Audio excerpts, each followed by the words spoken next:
Hey everybody, Buzz Miller Wannabe Studios. I can not believe that we have to do this. But we're going to have to. We're going to have to talk about what really adjusts your sound for playing rhythm, metal, and hard rock guitar. I can't believe we've got to do it, but we've got to do it. Hang on.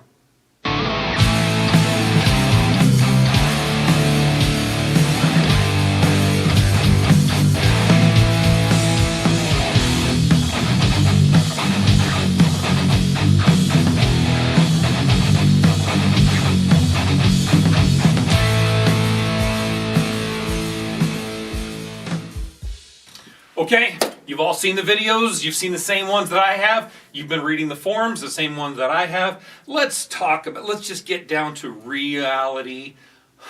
Let's talk about what really affects your sound when you come into the studio, when you're playing rhythm, metal, and hard rock guitar. We're going to leave everything else out of it. We're not going to talk about Eric Johnson or Andy Timmons because that's not what we do.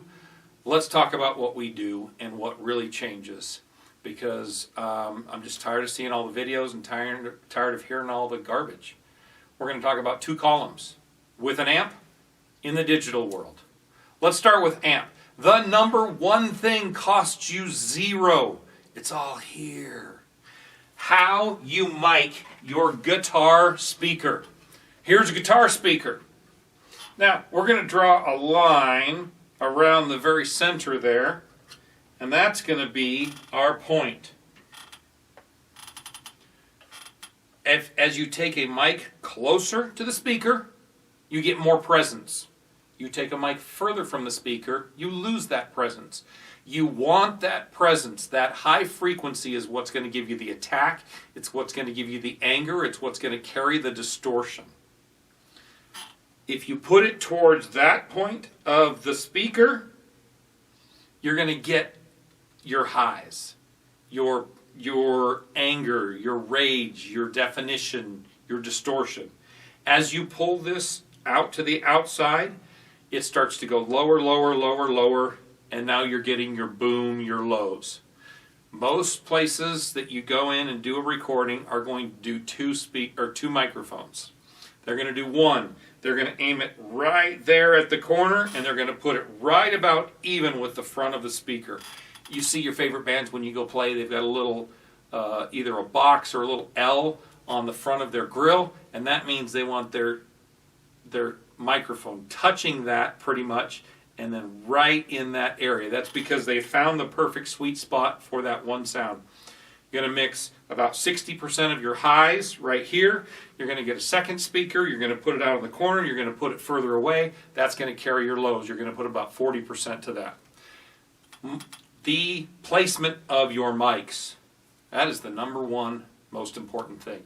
And if somebody tells you that doesn't matter, they've never been in a studio. They've never mic'd a speaker. Next thing we're going to talk about is the speaker itself. This is my favorite, Eminence Governors. They are very similar to a Vintage 30 by Celestion. For a while there, Celestion was making crap. I understand they're making good speakers again, which is wonderful. The reason I moved to Eminence is because the Celestions got so crappy for a while there. I knew every time I picked up this speaker it would be the same. I have them that they made with the red backs. I have them with the black. I have them made for crank. I have them made just to sell on the open market. They're all the same. I love it. Very consistent. The speaker is nothing special. Oh, it's got to be a Vintage 30. That's the metal speaker. Well, that's a good general speaker. And you can get a pretty good sound. And you can get a nice variance with moving it around on it. And it carries the frequencies that actually punch through a mix. A lot of the frequencies that people don't like to hear, but that actually run the guitar through the mix, come out in the Vintage 30. So, yes, Vintage 30s are wonderful. Spend a couple of bucks on one speaker. You don't have to buy a 4x12 or 8x12. You're only micing one speaker. So you can have a 1x12 and it can sound every bit as good. I know some people are going to 2x12s and miking them because they like them more. Number 3, we're right in the same area. The mics you choose. Shure 57, put it at the center. You can spend a lot more, and when you hear the sound back, you can tell a little difference. As soon as you put it in the mix of the band, you can't tell the difference. Don't go chase a bunch of money because you need a certain microphone. Now, there are better mics out there, and if you're a professional musician and you've got to have this marvelous perfection, great. If you're John Petrucci, yes, he's got certain microphones. We're not John Petrucci. 57, stuff it in the front. Get a good condenser. When I say good, I don't mean expensive. I have right here a Behringer B2 Pro. This microphone you can find used for $100. You put the B2 Pro side front, you bring it off your cab by about 1.5 feet, put it kind of out of the directional of the real high frequencies, and mix that baby in there. I've got some real expensive mics over there. Do they sound better? Yes. When you listen to the isolated guitar track, they sound better. When you put it in the mix, can you tell? Not enough to go chase that kind of money. This one here, MXL 990. This used to sell, I think you can buy these for free. I think they give them away on eBay or something. These things were super cheap. I love this mic. You almost can't hurt it. This thing's been dropped out of a plane like 3 times. Again, super cheap, great sound. So that's number 3. Number 4, the pedals you're using. We can chase money all day long trying to find the 808 that was in this release that's been done by these people and had this mod to it. And get a good drive pedal. Hit the front of your amp nice. It sweetens up the tubes in your amp, and it gives you just a little bit more oomph. And you can have your effects as well. But do you need to spend $1 billion? No. In fact, one of the things that's making all this headway now is old dead drive pedal that no one liked for 20 years is now the belle of the ball because JHS did a comparison and said that it's good, and so the prices were $80 4 weeks ago, and now you can't touch one for $250. Like, did it make it good all of a sudden? No.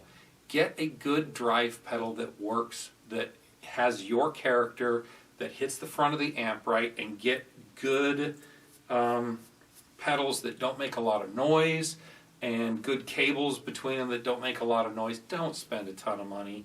Yes, you can get cheap $49, $59 pedals that you cannot tell the difference once you get them into the board. But that is going to be your next biggest change. Now we're talking big money here when we talk about the amp. Is a Mesa, Mark this what you need? Do you have to find the perfect label, 5150, 6505, da-da-da? No. Yes, get an amp that has the sound you're looking for and learn how to set it up and learn how to play with what it's given you back. But are you going to hear a big difference between one amp and another? I remember when Bugera came out and they were cloning all of these other amps. When you did a blind taste test, the Bugeras didn't last anywhere near as long as a good quality amp. But when you did a blind taste test between the two, they were so close once it was in the mix, you didn't really hear a difference. You got to have a good quality piece. Good quality piece that does the same every day, that you can count on, that's not one of these, one day it sounds great and the next 2 days it sounds awful. Now we're going to get into the stuff that, again, not money, but experience. The next thing is right here. Your right hand as a player, and most importantly, that little bit of meat right there as a player, is going to make a bigger difference to your sound than all the things that we're going to list below it. Learn how to play with your right hand. Learn how to practice. Learn how to play what you want it to sound like. How to mute those strings. How to project certain things. Are you down picking everything? Are you alternate picking? If you are alternate picking, make sure you practice enough that you can't hear the difference between an upstroke and a downstroke. So when you're playing your fast stuff, it doesn't sound like Oh, that stroke's doing this. Oh, this stroke's completely different. That's where the player comes into play. Next thing, pickups. Just had some nice YouTube videos that pickups do not matter. For playing rhythm, metal, and hard rock guitar, they don't really matter. Now, when you start playing your leads, when you start playing your Steve Vai stuff, when you start playing that, yes, they matter. They matter when you hit a chord and then you hit the individual notes, arpeggiating it, and you want those notes to ring a certain way. But we don't normally do that when we're playing rhythm metal guitar. Does the $300 set from Fishman really sound that much different than a good old-fashioned Seymour Duncan General Rock set? When you're playing hard rock and metal and you've got all the other things above you right, it doesn't make that much of a difference. Now, if you want to be Steve Vai, if you want to be Guthrie Govan, if you want to be Eric Johnson, yes, they start to really matter. So pickups are something I like to chase, but you may be wasting your money. Now, I do have a set of Chinese pickups on that guitar right there, and they squeal real bad. When you have a lot of gain and you're next to an amp, it feeds back a lot. As soon as you get out of $2, $4 Chinese pickups and you get into something that's quality, then you're kind of in the world where you're not going to hear the difference between this and this. Can you hear the difference between those cheap Chinese and those DiMarzios? Yes. Playing this kind of guitar? Yes. Because those are muddy, ugly, stupid, and I think they were $2 for a humbucker. So once you get into a quality piece, then you're done. The next thing, guitar makeup, guitar manufacturing, set necks versus bolt-ons, versus different scale lengths, versus fan fret, versus stainless frets, versus this kind of wood, that kind of wood. Oh, you know what? I can't play a neck through guitar because it just has too much sustain. Wait, what? Why are you trying to get a bunch of sustain while playing rhythm metal guitar? Or you know, the whole new metal kind of thing, the djent world. You know, what is djent? I think this may be the definition of djent. To play this heavy guitar in a manner that is making it a percussion instrument.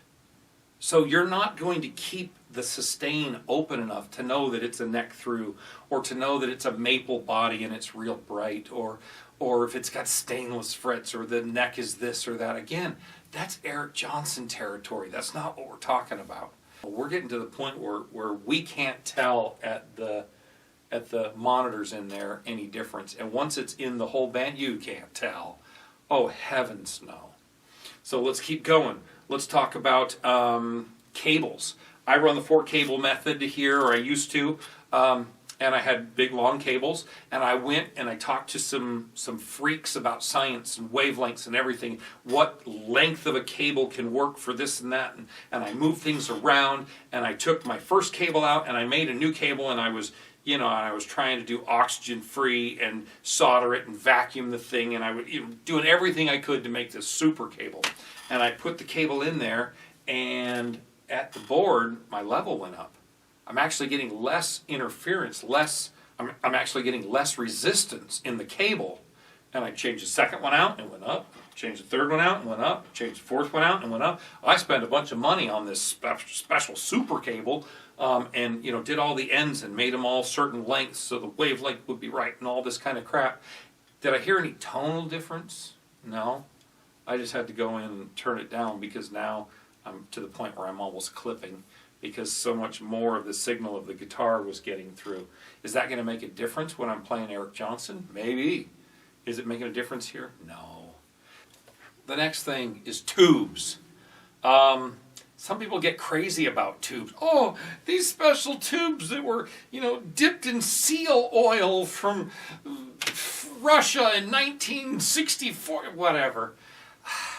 You can chase tubes all your life. Yeah.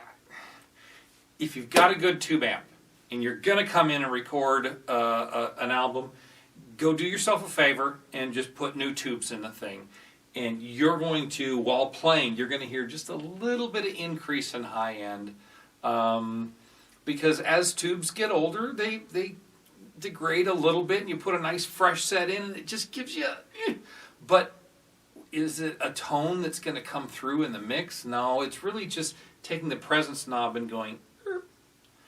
That's really what it is. But if you're going to come into the studio and you're going to take your time, make sure you have fresh strings. Make sure you have fresh stuff, and fresh tubes is part of that. But if you think you're going to go chase, the special ruby tube that's going to do this, or this special, whatever from Russia, new old stock from, you're not going to hear it in the kind of music we play. Then we get to things like strings and picks and all that kind of crap, and you can spend endless amounts of money over there, and in a mix, in your band, you're never going to hear the difference. Never. Not on the best set of monitors. It's not going to happen. So let's start thinking about that level and think where to spend your money, where to spend your time. Now let's go to the digital side. The digital side is really simple. We can go from the player down, and it's the same. The most important part of your digital sound is your IR. Now, IR, as we know, hopefully we know, it's impulse response. That is the modeling of the cabinet. That is all the first three over here. Your placement, your speaker, and your microphone quality. All of that in a model over here. I spend a lot of money. I spend too much money. I've got a problem. I have an addiction. My name is Buzz, and I have a problem. Welcome, Buzz. I spend too much money on IRs because if there's something out there that can give me 1% better, I want it. So I see these, and these are the trick thing, and I just spent a bunch of money on two very big products that you've seen for sale everywhere. I went and I bought them, and I brought them in here, and I sat, and I played, and I played, and I played, and I reamped and stuff. I took every single sound that I just bought and threw them away because there wasn't one good enough. And then I went to the second set that I just bought, and I spent way too much money. And I went and I wasted weeks. I threw every one away because none of them did what I needed them to do. Now, is my signal chain as such that it's not really working with their shaping? Maybe. But let me tell you, I've got a bunch that do work, but I'm going to tell you the cheapest ones I've got that you can go out and get for almost no money and you're going to be happy with. Chop Tones Metal Pack. I don't know who Chop Tones are. They don't do anything for me. I just went out and bought a couple of their metal packs, and it just like metal 01, metal 02, and I'm like, oh my gosh, 6 works. Oh, 13, this. Oh, I like this one. This, boom. It doesn't let you move microphones and change microphones and all that kind of stuff. It just says, boom. You put it on the back of your sound, awesome. I've got an old digital item that I practice on in my other room. It's before modelers were even modeling. They just kind of shaped your EQ and said, oh, this is a this, and oh, hey, this is a Marshall. Oh, hey, this is a Mesa, and it's real digital. Sounds awful, and then you put it through a good IR and you go, oh, we're ready to record. I've actually recorded some things, and I put like good stuff next to this, and a lot of times people can't tell the difference. And before the IR, it sounds like crap. So IRs do make that much of a difference. So my Chop Tones, I love them. I've got some other ones I love a lot where you can noodle with it, but I'm going to talk about this super cheap stuff. Celestion, I went to Celestion and bought the Vintage 30 pack. It's great. Bought a bunch of packs from Celestion. I'll tell you the ones that are great. The Eddie Van Halen pack, there's a couple in there that are really good, and the George Lynch pack from Celestion is really good. Other Celestion stuff, great for different sounds, not for metal. So really those 4, and again, they don't cost a lot of money. Next thing is going to cost a truckload of money. That is your digital world. Are you buying plugins? If you buy plugins, are you playing inside of a DAW? If you are, what DAW are you working inside of? Once you get good plugins and you're working in a DAW, now you got to have a computer that's got the speed and the power and the consistency to do that over and over again and not break down and not have trouble. So you got to have a computer with it. Are you buying a standalone unit? What's a standalone unit? Where I plug the guitar into the back and go straight out to the board. This is your Axe Effects, your Neural DSPs, your Helix, your Kempers, your that type of thing. Headrush, got to put in Headrush because I actually do like the Headrush product. Quick review of that. I think the Axe-Fx, the newest Axe-Fx, is 100% up here.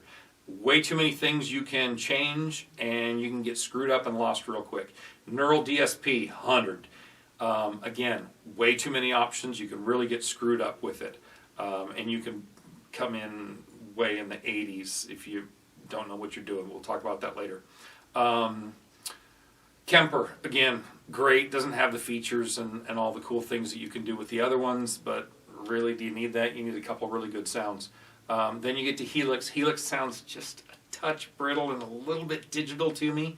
I'm going to put them at about a 96. But again, great stuff. Headrush, I'm going to put about 92, 93 or so. Then we get into some other stuff, and there's like a ton of them from like $600 down to $300. I'm not going to name them all. I've tried a bunch. I've got one, an old Moore that's, I think you can buy it for $270 right now. So if you're a touring professional musician, go get the Axe-Fx. Go get the Neural DSP. Go spend the money and then get your separate pedals. You might be into it $3,500, probably be worth it. If you're wanting to noodle in your bedroom, go buy the Moore, get a couple of decent IRs. Now, like the Moore, I think it's a GE250 that I've got. I think it was $270 to my door. I bought it out of Canada. They're actually cheaper if you buy them out of Canada. You can only fit like 10 or 15 IRs in there, but put the ones in you like. You don't need 1,000 spots for IRs like a Neural DSP or a whatever. And you can sound wonderful in your bedroom. And they got good clean tones, and they've got great effects. You don't need to break the bank. That's what I'm saying. Your plugins. You have plugins. I saw a plugin this week that was a bunch of Eddie Van Halen amps, and it had one knob. Put one knob in front of like the Chop Tones pack that you can't really mess with, and you find the one that works with that, and you put the knob where you want. I guess you could click if you want a pedal in front of it, and boom. You can't really mess too much up. Now, you can't noodle with stuff and get it really shaped the way you may want it, but if you come in, you plug in, and you've got those, you're going to have a good tone. Now, will you have a spectacular tone? Maybe not. You got a good tone, lay it down. By the time it's in the mix, you don't have to fight with EQs and stuff because they've pretty much EQ'd a lot of the stuff out that you don't want to hear. The plugins are now through the roof, what they can do and how good they sound. Now we've got AI stuff coming into the plugin world. So that is number 2 after your impulse responses is your actual product that you're using. Number 3 and 4 kind of go hand in hand. Number 3 is EQ. More people screw up their EQ in the digital world, and I do know why it is. Because with these, the old Marshalls, you couldn't really mess them up because they pushed the frequencies that the guitars made. And so you crank up a Marshall and you got the good, the tubes are all screaming hot and the speakers are all broken up just the way you want it, and boom, it pierces through the mix. Doesn't fight with the bass, doesn't fight with the drums, doesn't fight with anything, not fighting with the singer or any of that. And you can hear everything comes through clear, and we go, oh no, I want a detune, I want a 7-string, I want an 8-string, I want to push my lows, I want to do this and that, I want to scoop out my mids. And so we have what I call a bedroom mix. The bedroom mix is a lot of lows, a lot of highs, no mids. We sound like a whole band when we're doing our practicing. We sound like a whole band. But we're sounding like a whole band because every time we're going zook, zook, we sound like a bass drum and a bass guitar going thump, thump, thump. Okay, well that's great until you get in with the band and you start recording and you realize you're just muddying up everything they're doing. You can't hear them and you can't hear you. I'm having to push your volume up because you want to hear you, but now all we're doing is creating mud down here in the low range. Stupid. Get your EQ stuff right. And that leads me into number 4. Number 4 is your order of your pedals and effects and that type of thing. Understand these concepts. Understand what goes before what. Get your sound the way it should be, and you can come in, you can plug in, you can go bam, and we can be recording a song. I just been through enough that I know what works, what doesn't, what makes the difference to this sound and what doesn't. So, if you want to go chase it and you want to go spend a ton of money because this is your hobby and that's cool, great.